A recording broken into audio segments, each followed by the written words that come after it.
এখন দেখব দশমিক সংখ্যা পদ্ধতি নিয়ে সামান্য কিছু দেখব আমরা, যে কিভাবে আমরা চিনবো এটা কিন্তু আগের ক্লাসে বলে আসছে কিভাবে চিনবো।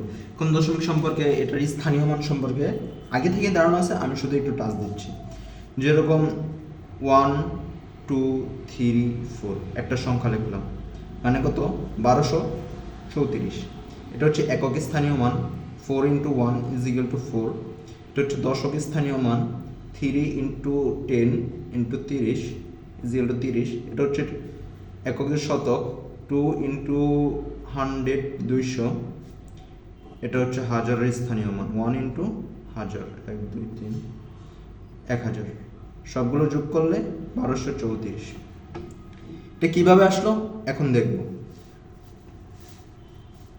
1 2 3 4 বা 1234 সর্বপ্রথম হচ্ছে 4-এর স্থানীয় মান কত?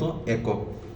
এটা যেহেতু দশমিক সংখ্যা পদ্ধতি, সেহেতু এখানে 10 দিয়ে দেব, যাতে আমাদের পরবর্তীতে বুঝতে সুবিধা হয় যে এটা কোন সংখ্যা পদ্ধতি। সর্বপ্রথম আছে আমি 4-এর জন্য। 4-এর জন্য এখানে যেই সংখ্যা মানে এই অবস্থানে, একক অবস্থানে যা থাকবে তার মান কিভাবে বার করতে হবে, এগুলো তো আমরা এখানে এগুলো এখানে আমরা আগে থেকে শিখে আসছি বা ছোটোবেলায় এটা শিখে আসছি। তো এইটাকে মিনিমাইজ করে রাখা যায় যে 4 × 10⁻0। আমরা জানি 10⁻0 যে কোনো কিছুর পাওয়ারের উপর, যে কোনো সংখ্যার উপর যদি পাওয়ার 0 হয় ওটার মান হয় 1। তো 10 = 10⁻0 = 1 লেখা যায়। তো 4 × 1 = 4 হচ্ছে। এটার ক্ষেত্রে লেখা যায় 3 × 10⁻1। এখানে 0, এই যে 1, 10⁻1 মানে কত? 10। এটাকে 30 লেখা যায়। এই ক্ষেত্রে লেখা যায় 2 × 10⁻2। 10⁻2 মানে কত? 100। এটা কি লেখা যায়? 200। আবার এই 1000, 1 × 10⁻3, 1000কে কি লেখা যায়? 10⁻3 সমান 1000। তাহলে আমরা এই যে এই সারির মধ্যে যদি আমরা লক্ষ্য করি, তাহলে একটা জিনিস দেখব যে একক স্থানীয় মানের ক্ষেত্রে 0, দশক স্থানীয় মানের ক্ষেত্রে 1, শতক স্থানীয় মানের ক্ষেত্রে 2, মানে এক এক করে বৃদ্ধি পাচ্ছে। তাহলে আমরা এই জিনিসটাকে এভাবে লিখতে পারি না? 4 × 10⁻0 প্লাস 3 × 10⁻1 প্লাস 2 × 10⁻0 1 2 ব্লা ব্লা ব্লা ব্লা, এখানে যা হবে এরকমভাবে আসতে থাকে। তাহলে একটা জিনিস আমরা শিখলাম যে প্রথম ক্ষেত্রে এই একক স্থানীয় মানের যেটা থাকবে, এটার ক্ষেত্রে হচ্ছে আরেকটা জিনিস, যেহেতু এটা 10 ভিত্তিক মানে দশমিক সংখ্যা পদ্ধতি, এর জন্য দেখেন সব জায়গায় 10 বা দশমিক 10 যেটা, এই জিনিসটা ব্যবহৃত হচ্ছে। এই যে 10 10 10। আর পাওয়ারের ক্ষেত্রে, এককের ক্ষেত্রে 0 মানে 0 থেকে শুরু হয়েছে, 0 1 2 3 4 5 6 7 এভাবে চলতে থাকবে। এটা গেল দশমিক সংখ্যা পদ্ধতি। তারপর আসি বাইনারি সংখ্যা পদ্ধতি। বাইনারি সংখ্যা পদ্ধতি কতটি সংখ্যা নিয়ে গঠিত? 2টা সংখ্যা নিয়ে। কি কি? 0 এবং 1। যদি আমি লিখি 1 1 0 1, এখন এই সংখ্যাটাকে আমি বাইনারি যে এটা কীভাবে প্রকাশ করব? এই যে এখানে 2 দিয়ে প্রকাশ করব।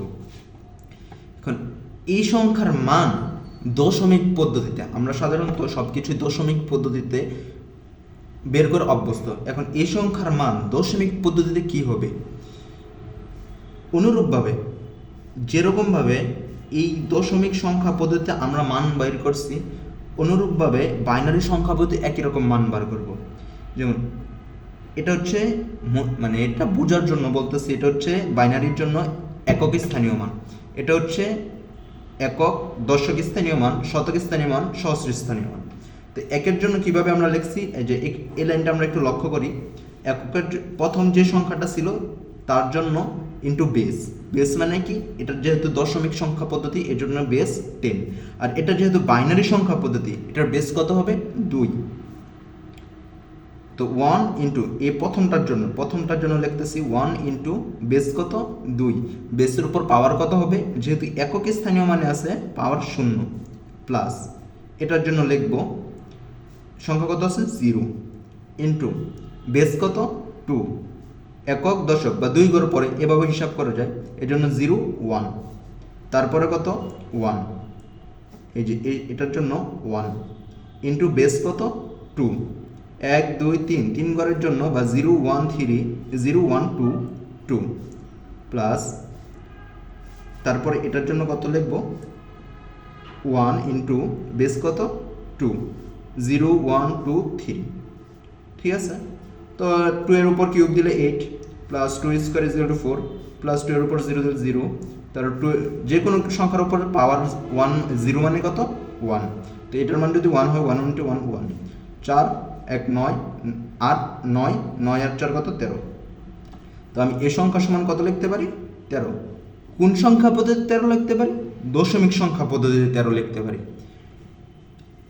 একই সাথে আমাদের কিন্তু দুই কাজ হয়ে গেল, বাইনারি সংখ্যা থেকে কীভাবে দশমিক সংখ্যা পদ্ধতিতে রূপান্তর করব এটা হয়ে গেল, তারপর দশমিক বাইনারি সংখ্যার একটা মান আমাদের বোঝার জন্য ওই মানটাও কিন্তু বের করা আমরা শিখে গেলাম।